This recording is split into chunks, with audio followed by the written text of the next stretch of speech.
Lalu selanjutnya apa nih Kagung? Di waktu pagi hari menjelang siang. Oke, di waktu siang gitu ya. Ini kan pagi sampai siang menjelang zuhur. Misalnya kita dari pagi jam 7 bangun-bangun sudah jam 11. Atau bangun-bangun jam 9. Atau dibangunin jam 10. Ternyata waktu zuhurnya masih lama. Apa yang harus kita lakukan? Pernah terjadi di masa Sahabiyah. Ada seorang sahabiah, dia mengajarkan anaknya yang masih kecil untuk melaksanakan puasa. Ketika sang anak ini merintih kelaparan, dia mengadukan kepada bundanya. Bunda, Iya nak, lapar. si anak ini kelaparan. Lalu kemudian apakah bundanya memberikan makanan? Tidak.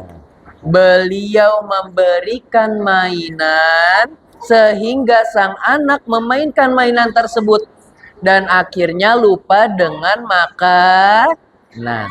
Maka dari itu adik-adik, kalau kalian sudah mulai ada rasa-rasa lapar, cara mengobatinya bukan dengan melihat jam. Karena kalau kalian melihat jam, itu tuh rasanya makin kesel gitu ya. Ini jam kalau di hari-hari biasa cepat berlalunya. Kenapa kalau di bulan Ramadan kok lama banget detiknya gitu ya? Tok, tok, tok. Rasanya pengen diputar pakai tangan manual. Gitu ya. Lama banget sih. Maka sibukkan diri kalian dengan hal-hal yang bermanfaat. Bisa dengan membaca Al-Quran atau main-mainan. Dan main-mainan di sini adik-adik, Kagung sarankan, jangan kalian sering-sering buka YouTube. Jangan sering-sering main handphone. Karena apa? Karena banyak orang-orang mereka berpuasa. Mereka menahan lapar dan dahaga. Tapi ketika sudah selesai, apa kata Nabi? Mereka tidak mendapatkan pahala. Apa sebabnya? Pagi-pagi nontonin anime. Animenya ada akhwat-akhwat yang auratnya terlihat. Siang-siang nontonin YouTube. Di sebelah kanan atas ada rekomendasi perempuan kepalanya TV, Woman TV gitu ya. Apa TV Woman? Iya. Ada manusia keluar dari toilet, skibidi toilet gitu ya. Maka hal-hal seperti ini tinggalkan. Karena apa? Puasa kita yang seharusnya nilainya dapat 100, pahalanya utuh, kita niatkan hanya untuk Allah, bisa berkurang karena perilaku-perilaku keburukan. Gangguin adik, gak mau nurut sama orang tua, mengganggu tetangga, nontonin orang-orang yang membuka aurat, maka bisa menghilangkan pahala puasa kita. Maka kata Nabi apa? Tidak sedikit mereka yang berpuasa hanya menahan lapar dan dahaga. Ya, tentu kita nggak mau dong, rugi banget ya. Lalu puasanya sah nggak Kagung? Puasanya sah, tapi pahalanya tidak ada. Ya, baik. Anak soleh, solihah, anak solihah. Nah, biasanya ketika waktu siang nih, coba Kagung tanya ya. Kira-kira kalian kalau di waktu setelah sholat zuhur, apa yang kalian lakukan? Biasanya kalau siang-siang ini kita suka ditawari sama ayah bunda gitu ya. Atau biasanya ayah bunda suka ngajakin kita. Dek, ayo tidur nak. Biar cepat berlalu puasanya. Biar cepat sorenya. Tapi biasanya anak-anak nggak suka tidur siang. Coba kamu tanya, lebih pilih tidur siang atau main? Masya Allah. Kalian udah tahu hadis ini belum? Qilu fa inna syayatina la taqilu. Tidurlah siang karena setan tidak tidur siang. Banyak orang-orang muslim mereka bingung sama aturan tidur siang yang lagi diagendakan di Surabaya. Ada siswa-siswi SMP di Surabaya mereka melaksanakan tidur siang. Mereka bilangnya apa? Ih, ngikutin Cina. Padahal tidur siang adalah sunnah Nabi. Jangan kalian bilang ngikutin Cina, enggak. Ngikutin Nabi Muhammad Sallallahu Alaihi Wasallam. Sehingga apa?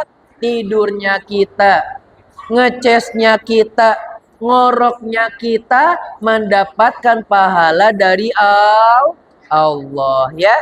Jadi adik-adik, di antara cara untuk melewati siang hari adalah dengan tidur atau beribadah lainnya ya.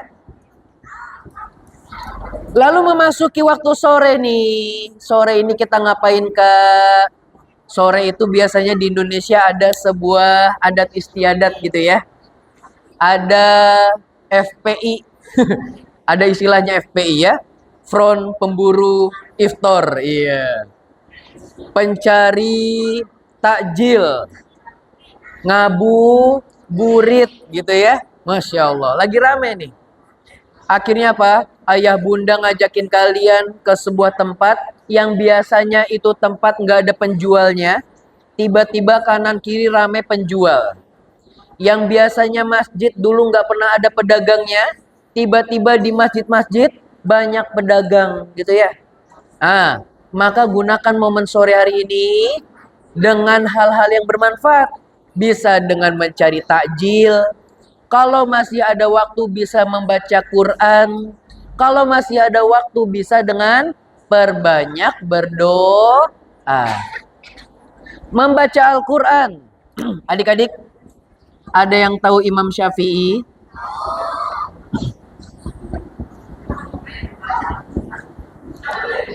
Di waktu sore hari membaca Al-Quran. Imam Syafi'i, seorang ulama yang terkenal adik-adik.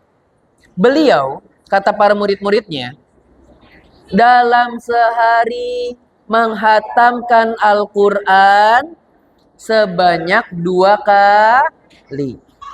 Maka kalau kita berpuasa sehari 30 hari, maka berapa kali kita Imam Syafi'i menghatamkan Quran? 60 hari. Ya, maka dari itu banyak sekali orang-orang ketika di malam-malam tarawih, ketika di malam-malam 10 malam terakhir, ataupun dari awal bulan Ramadan sampai akhir, banyak di antara kita, asatidah ataupun ustadzat, mereka berlomba-lomba menghatamkan Al-Quran. Karena apa? Al-Quran ini diturunkan di bulan Ramadan. Dan di bulan Ramadan ini banyak pahala-pahala yang dilipat gandakan. Makanya Imam Syafi'i salah satunya sehari menghatamkan 2 kali bacaan. Ya. Kak Agung itu bacanya gimana? Kok bisa sehari 2 kali hatam? Orang yang sudah hafal beda sama orang yang terbata-bata. Orang yang sudah hafal beda sama cara bacanya orang yang sekedar baca dan dia lancar. Orang yang sudah hafal tentu bisa lebih cepat bacanya daripada orang yang membaca, ya. Jadi kalau ada yang bilang sehari 2 kali hatam Quran, percaya tidak? Percaya. Dan zaman dulu Masya Allah Imam Syafi'i ini luar biasa. Tidaklah mengisi waktu kekosongannya kecuali dengan membaca ilmu dan juga Al-Quran.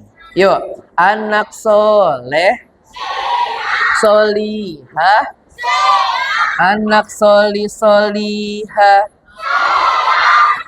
Selanjutnya di waktu sore ngapain lagi nih? Sebenarnya bukan cuma waktu sore ya adik-adik ya. Selama orang yang berpuasa kemudian dia mengangkat tangan lalu berdoa, maka Allah akan kabulkan doanya.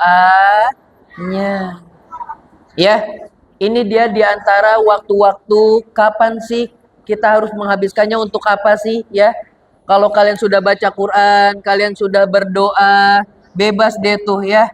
Mau ngabuburit boleh, atau membaca zikir pagi, zikir petang boleh gitu ya. Sesuatu yang sudah menjadi kebiasaan kalian, jangan ditinggalkan. Lalu akhirnya berlalulah waktu sore. Kemudian tiba-tiba di sebuah masjid terdengar suara seperti azan maghrib. Dan ini kebiasaan di Indonesia adik-adik. Mereka kalau baca-bacaan sesuatu pakai mic, suaranya terdengar sampai keluar-keluar. Dan terkadang ada yang menyerupai suara azan. Maka ini kita harus waspadai, ya. Jangan sampai mentang-mentang depannya sama Allah. Akhirnya kalian makan, akhirnya kalian minum. Karena bergegas untuk berbuka adalah sunnah Nabi. Tapi ternyata yang kita dengar bukanlah suara azan. Allahummarhamna. Kok itu bukan azan? Ini ngeprank namanya. Ya, ada yang suka begitu? Atau mungkin bukan cuma Allahummarhamna bil Quran. Ada yang lagi baca ayat kursi. Allahullah. Maksudnya apa? Mau bikin puasa kita batal gitu ya? Allahnya dipanjangin kayak lagi azan gitu ya? Maka perhatikan, ketika maghrib banyak sekali suara-suara yang menyerupai suara azan. Maka ketika di waktu maghrib, ini dia hal-hal yang perlu diperhatikan. Ya, maghribo, maghrib.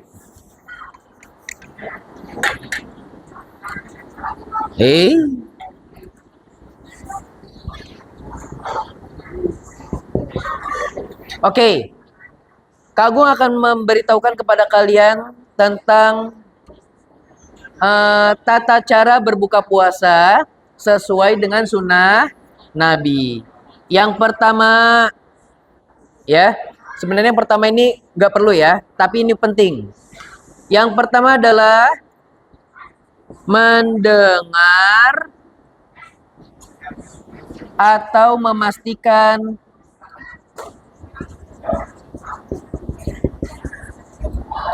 waktu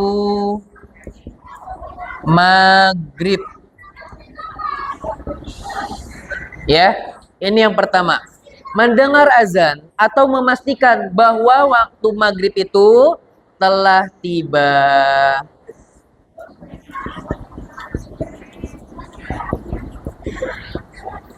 Yang kedua, apa yang kedua? Membaca doa. Doa apa? Berdoa mau makan. Masya Allah. Makan atau minum. Baca doa makan dan minum bagaimana? Bismillah.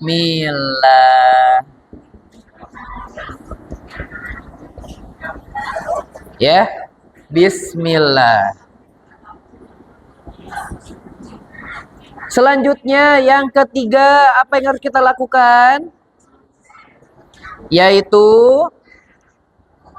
makan dan minum.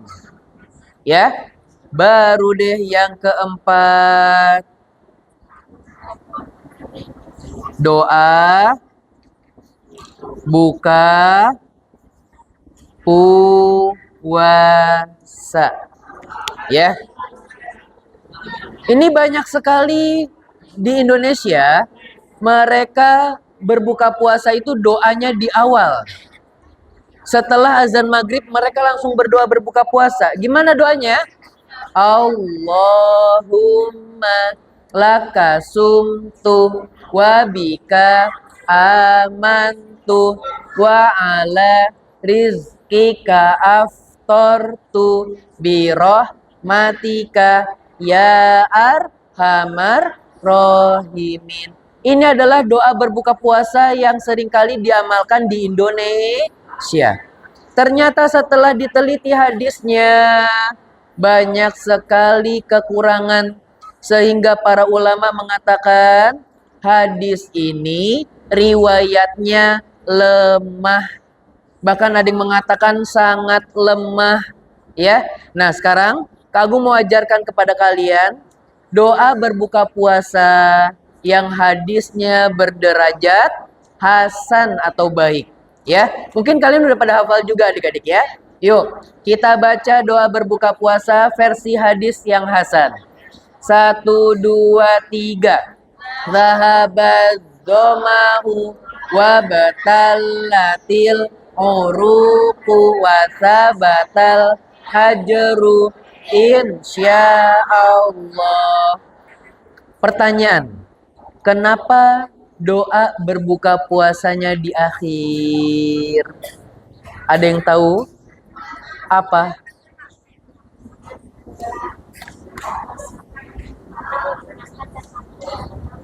Apanya menghilangkan dahaga dan haus? Arti doanya? Masya Allah. Ada hadiah, Sat? Boleh, Sat? Alhamdulillah. Oh, banyak ya? Oke, barakallahu fi. Baik, kenapa kok doa berbuka puasanya di akhir? Karena di dalam hadis doa tersebut, zahabaz dhama'u, telah hilang rasa haus. Kalau hausnya sudah hilang, tandanya sudah makan minum belum? Sudah, berarti doanya terakhir. Dan di dalam hadis versi fullnya, itu para sahabat mengatakan, idza aftara. Jika Nabi Muhammad SAW berbuka, setelah berbuka baru membaca doa. Ini menandakan doa yang zahabaz zomau itu dibacanya setelah makan dan minum. Baik, anak solihah. Oke, jadi sudah cukup ya. Nah, terakhir yaitu di waktu maghrib, masih di waktu maghrib. Ini banyak sekali adik-adik yang keliru atau kurang memahami. Kak Agung, kan ini hadir makanan nih Kak Agung. Sholat maghribnya di rumah aja boleh nggak? Hadratul To'am nih Kak Agung. Kan ada sunnah Nabi, kalau ada makanan, maka sholatnya boleh nanti. Masalahnya adik-adik, kita ada makanan di waktu maghrib atau berbuka puasa, itu selama sebulan penuh. Apakah ini menandakan selama sebulan penuh laki-laki sholatnya di rumah? Tidak. Maka laki-laki hanya makan yang kalian benar-benar inginkan aja dulu.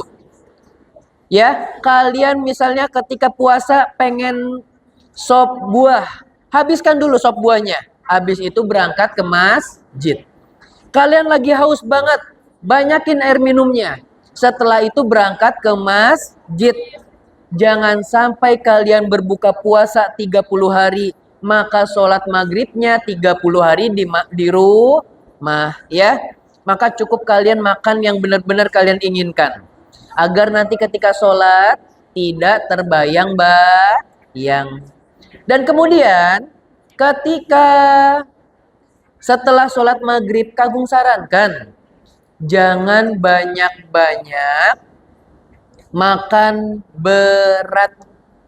Karena kebanyakan makan bisa mendatangkan rasa kantuk. Sehingga tidak jarang ketika orang-orang sholat tarawih, Kak Agung sering nih ngelihat fenomena seperti ini. Anak kecil lagi sholat tarawih, mereka sujud, tidak bangun lagi. Belum lama Kak Agung mendengar ada sebuah video imam masjid sholat subuh. Lagi jadi imam, beliau sujud, gak bangun lagi. Ternyata meninggal. Nah kalau adegan sholat tarawih anak kecil sujud gak bangun-bangun, itu bukan meninggal. Ngapain? Tidur. Lagi bikin pulau gitu ya. Orang udah salam, assalamualaikum warahmatullah. Assalamualaikum warahmatullah. Khusyuk banget dia. Wih. Kalau orang yang husnuzon, Masya Allah. Anak kecil ini khusyuk sekali sujudnya. Dilamain. Padahal imam sudah salam. Boleh nggak? Nggak boleh ya. Kita harus mengikuti imam. Dan ternyata dia tidur ya. Maka jangan banyak-banyak makan ketika mau sholat tarawih. Kemudian apa lagi nih adik-adik? Ya, kemudian insya Allah nanti Kak Agung akan membagikan hadiah bagi yang bisa menjawab pertanyaan akan mendapatkan hadiah. Tapi sebelumnya lomba duduk rapi. Pertanyaan pertama, wah ini hadiahnya banyak nih. Kak Agung ingin memberikan apresiasi untuk anak-anak solih dan solihah yang hari ini mencatat kajian. Karena Kak Agung nggak mau nanti kalian pulang-pulang ke rumah ditanyain sama ayah dan bunda, Dek, kamu tadi belajar apa sama Kak Agung Tayo? Kak Agung Tio Umi, ya. Kamu belajar apa? Tadi aku habis belajar. Waduh, lupa Umi. Maka dengan kalian mencatat, maka kalian bisa mengingat-ingat kembali, mengulang-ulang kembali. Apa kata Nabi? Ikatlah ilmu dengan tulisan, dengan catatan. Baik, sekarang Kak Agung mau tanya, di antara banin atau banat yang hari ini sudah mencatat, boleh diangkat catatannya diperlihatkan kepada Kak Agung. Baik, oh Masya Allah. Oke, mau laki-laki dulu atau perempuan dulu? Laki-laki atau perempuan? Karena suaranya lebih banyak perempuan, tapi Kak Agung adalah seorang laki-laki, maka Kak Agung pilih laki-laki. Baik, yang merasa laki-laki tunjukkan catatan kalian.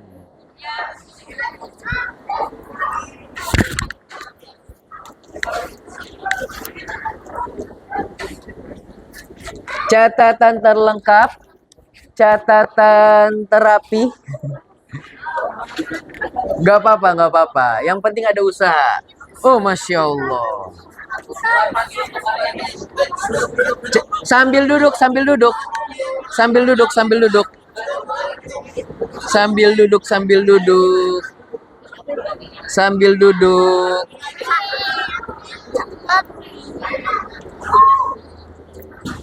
Masya Allah.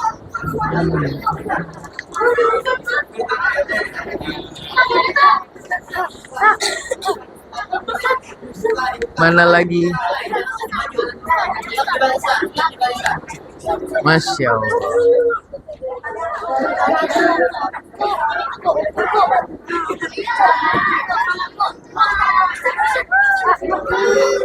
Oh Masya Allah. Barakallahu fiik.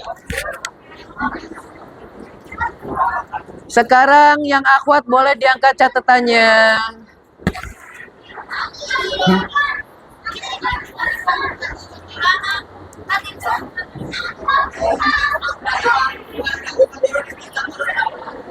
Wih, keren.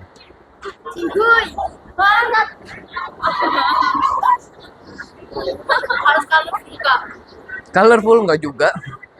Cuma yang keren aja.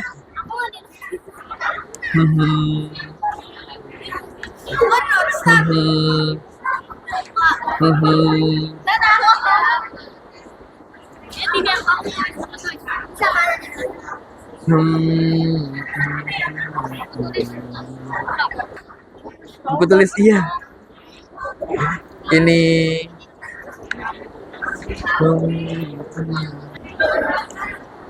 mana ya?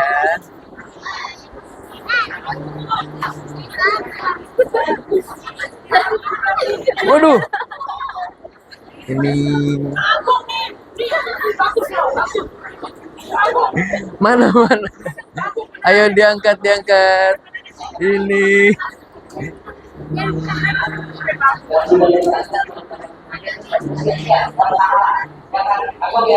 Iya betul.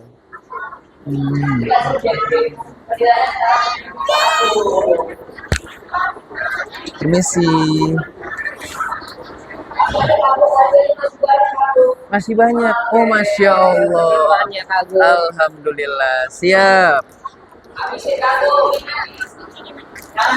Keren. Boleh. Nanti itu ada satu lagi. Ini buat kamu.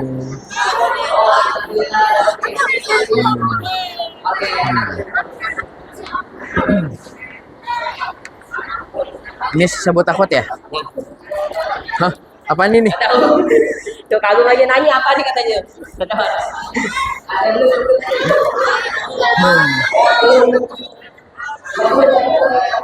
Kalau yang perempuan susah nih ya.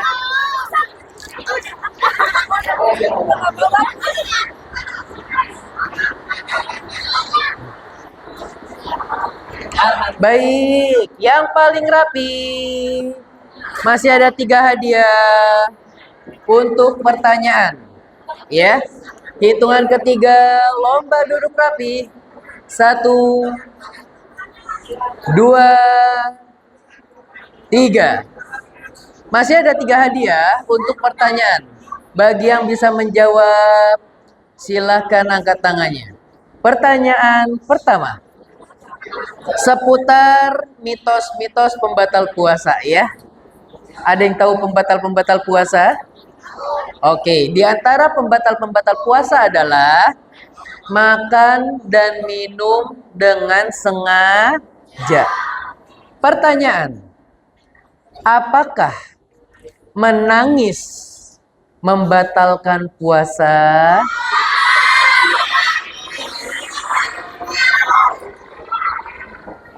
Kagum mau cari jawaban yang agak nyelekit. Ada yang bisa bilang iya? Iya. Ya, oke, cukup. Siapa yang berani menjawab beserta argumennya? Nangis itu membatalkan puasa. Kamu yakin? Maju. Kita tanya teman kita. Kata dia, nangis itu membatalkan puasa. Enggak membatalkan. Tadi kamu carinya yang membatalkan. Mau membatalkan atau tidak? Tidak, ya udah boleh duduk. Siapa yang berani jawab? Nangis itu membatalkan puasa. Udah dapat hadiah belum? Belum. Siap. Oke. Kita dengarkan ada teman kita yang mau menjawab. Nangis itu membatalkan puasa. Boleh duduk rapi. Kita dengarkan ya. Apa alasan dia nangis itu membatalkan puasa? Apa? Masya Allah. Kagum setuju sama anak Soliah. Siapa namanya? Siapa? Bilsi. Filsi. Oke. Kata Filsi, nangis itu membatalkan puasa. Kalau air matanya yang banyak diarahkan masuk ke dalam mulut, tiba-tiba si anak ini ternyata sedang terserang influenza gitu ya, influenza. Lalu mengalir dari kedua hidungnya air ingus.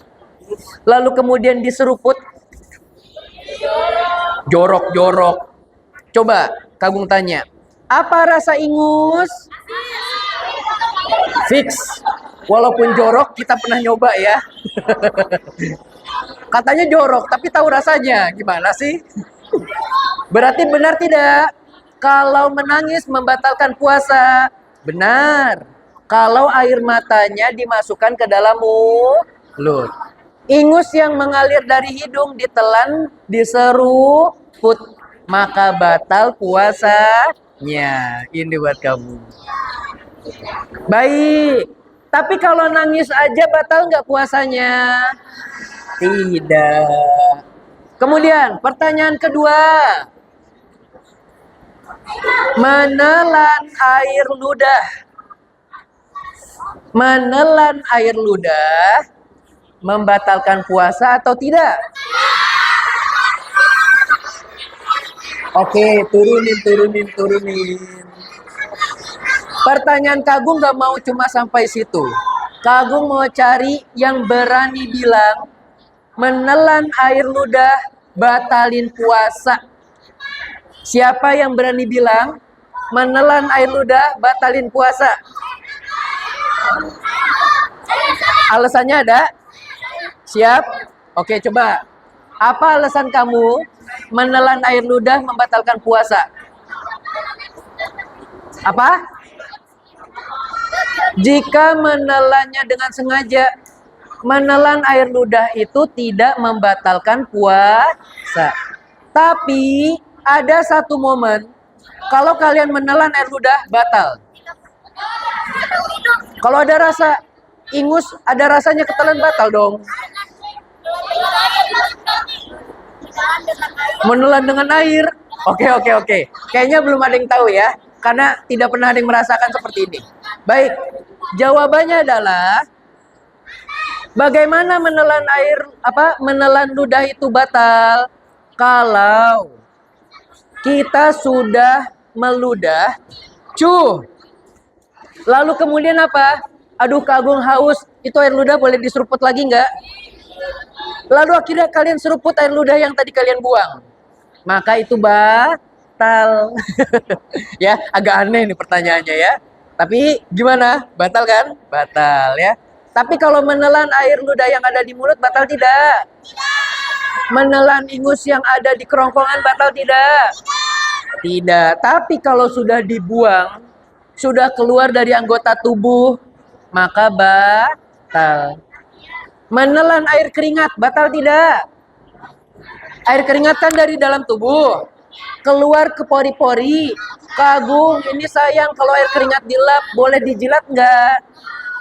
Kalau dijilat maka batal. Sesuatu yang udah keluar, kalau kalian seruput lagi, telan lagi, maka batal. Oke, pertanyaan berikutnya.